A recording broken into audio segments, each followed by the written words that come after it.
শুধুমাত্র এই দোয়াটি একবার পড়েন, আল্লাহ তাআলা আপনার 90 বছরের গুনাহ মাফ করে দেবেন ইনশাআল্লাহ।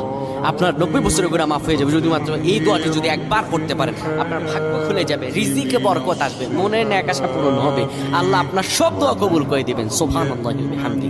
এত ফজিলত, এই দোয়াটা আপনারা শেয়ার করে দিবেন। এই যুবকেরা, আমল না করেও সওয়াব পাবা। তোমার একটি শেয়ারে, একটা বাটনে প্রেস করে তুমি সওয়াব পেয়ে যাবা। কারণ তুমি আমল না করো, অন্য কেউ যদি তোমার শেয়ারের বদৌলতে আমল করে সওয়াব তুমি পেয়ে যাবা। নবীজির হাদিস। আমার ভাইয়েরা, আল্লাহর কাছে দোয়া করা, আল্লাহর কাছে দোয়া চাওয়া, এটি হলো মুমিনদের কাজ। আমার আল্লাহ বান্দাকে বলেন, বান্দারে উদউনি আস্তাজিব লাকুম, আমার কাছে চাও, আমার কাছে চাইলে আমি আল্লাহ তোমাকে দিয়ে দিব।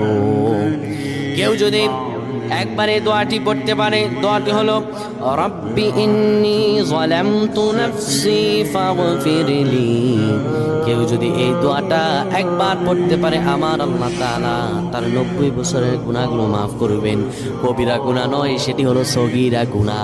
সগীরা গুনাহ মাফ হবে। বলবেন হুজুর 90 বছর তো হয়নি, তাহলে গুনাহ মাফ হবে কি করে? আপনার যত বছর হয়েছে তত বছরের সগীরা গুনাহ মাফ হবে, আর বাদ বাকিটা কাউন্ট করে আপনার আমল নামায় নফল নামাজ, নফল আমলের সওয়াব আল্লাহ তাআলা আপনার আমল নামায় দিয়ে দিবেন। কিন্তু এটির ব্যাপারেও সহিহ সনদে তেমন কোনো গুরুত্ব আরোপ হয়নি, এটির ব্যাপারে তেমন কোনো উল্লেখিত সহিহ সনদ